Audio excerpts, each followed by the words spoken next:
Thank you so much for joining us. Could you start off by introducing yourself? Well, thank you for having me, Marquise. My name is Steven Apell, and I'm a housing policy analyst at Georgia Department of Community Affairs.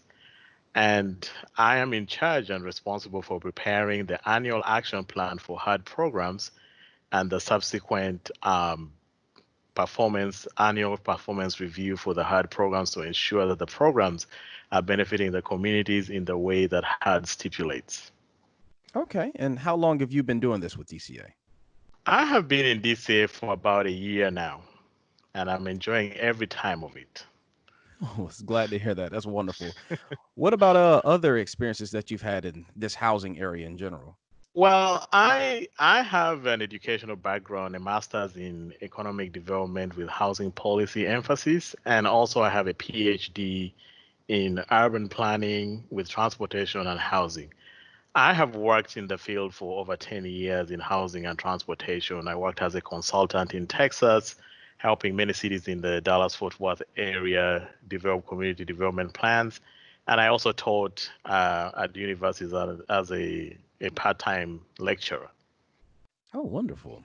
Well, today Yes. you're here to speak with us about fair housing. Can you just give us a quick, brief history of fair housing and why it's so important? Well, this is very important to know the history of fair housing. Most people always think about the history of fair housing begin around maybe 1970s or 1960s during the civil rights movement.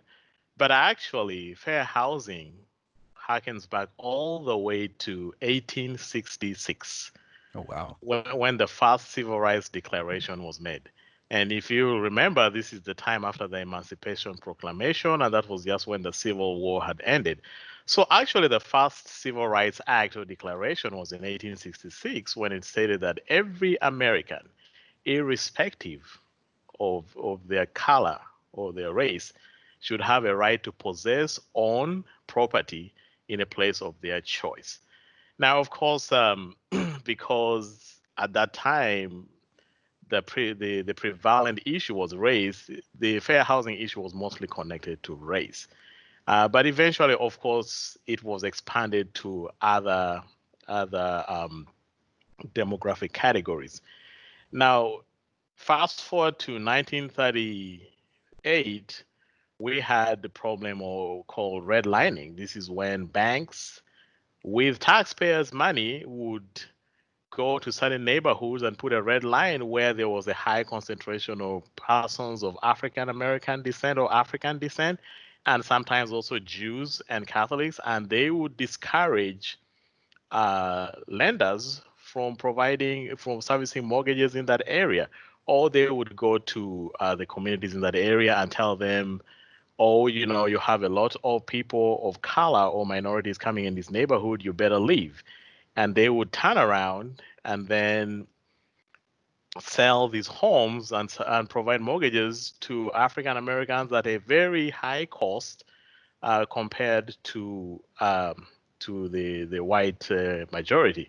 So of course you could see that this was very unfair. So eventually in 1938 the government began to look into this matter, and this history culminates in 1960s in the 1960s with Martin Luther's civil rights movement, and we have the landmark Civil Rights Act in 1964 that provides everybody access to housing of their choice in a neighborhood that they would like, irrespective of their race, their color, disability status, familial status, nationality of origin, religion, or any other factor that is deemed arbitrary by the federal government and the U.S. Department of Justice.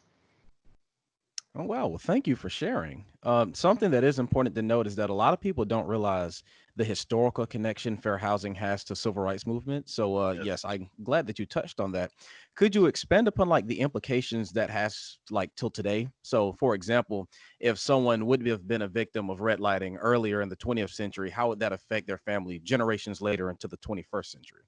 That is a very good question, Marquise, and I meant to touch that on that earlier. Yes, in the 1930s, because using taxpayers' money, a lot of lenders and mortgage servicers were providing incentives to mostly the white majority community.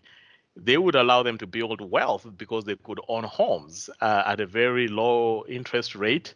But the African Americans either got very high interest rate, just put you into debt, and your home would be repossessed, or you couldn't just own a home. And we know that by owning a home, you're able to build equity.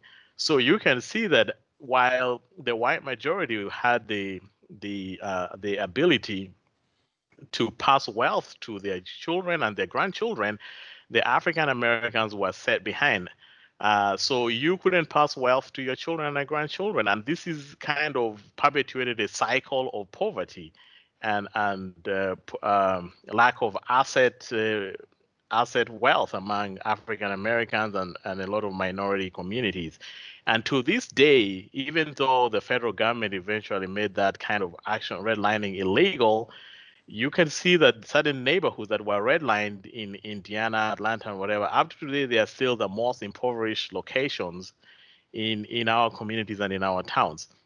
Uh, why is it important for people to have access to a home in a good neighborhood of their choice? Is because it's not only about the roof over their heads. With the neighborhood comes amenities as a good library, um, access to whole foods and fresh foods, not whole foods the market, but but Right. healthy foods. You've had the term food deserts. And if you look at some of these communities that were redlined to this day, a lot of them are still in these food deserts. The deleterious effect of redlining and discrimination from the 1930s and the early 1900s is still felt to this day. Well, thank you so much. I will say, I was working with the Georgia Department of Community Affairs. Our expressed mission is to help build strong, vibrant communities. And of course, housing in general and home ownership in particular is a very central part of the community. Can you Right. explain some of the ways that DCA acts as an advocate for fair housing? Well, yeah, DCA as being a state agency and being in with the partnership with U.S. Department of Housing Development HUD is at the forefront in Georgia and in furthering fair housing right. So at DCA we do have the legal office and we do have a director of our legal office who is in charge of looking into fair housing issues in Georgia. And if you have fair housing issues, you could write to her. And then also we work with the Georgia Commission on Equal Opportunity. We work in partnership with them in overseeing these fair housing issues in Georgia. Um, we also review plans or what I would term as participating jurisdictions. That means that if you receive funding from U.S. Department of Housing Development and the state of Georgia, every year you have to present your plan to Georgia Department of Community Affairs to make sure that we look at your plans and review them and to ensure that you are affirmatively furthering fair housing, and you agree that if you receive funding and you're a partner with Georgia Department of Community Affairs, you will further fair housing rights and uphold fair housing rights of the communities. Another thing we do also, we provide language access plans because one of the issues in fair housing is um, providing access to people with limited English proficiency. So we do have a language access plan to make sure that people who have limited English proficiency can access our information on where they can get affordable housing assistance. We have a landlord tenant handbook and mediation process. If you are having issues with your landlord, you can approach DCA and we can see how we can help you in that regard.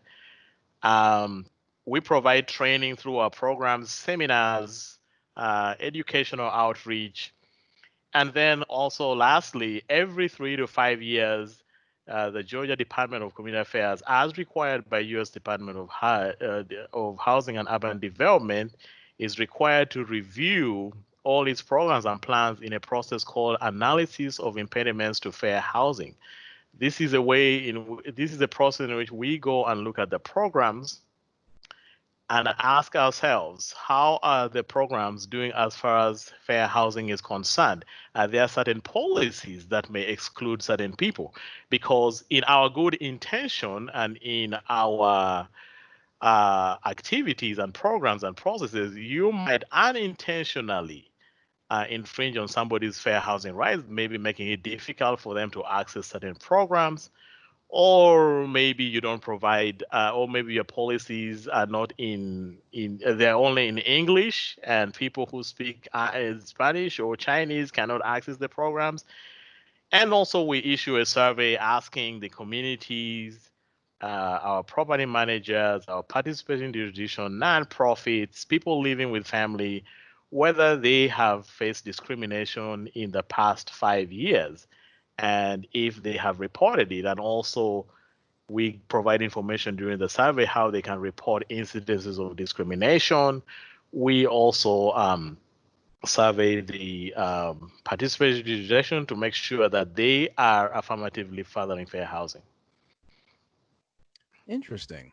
And now, one Yes. thing that Fair Housing is definitely employing right now is the Fair Housing Survey. Can you tell us a little bit about that and its purpose and what it intends to accomplish?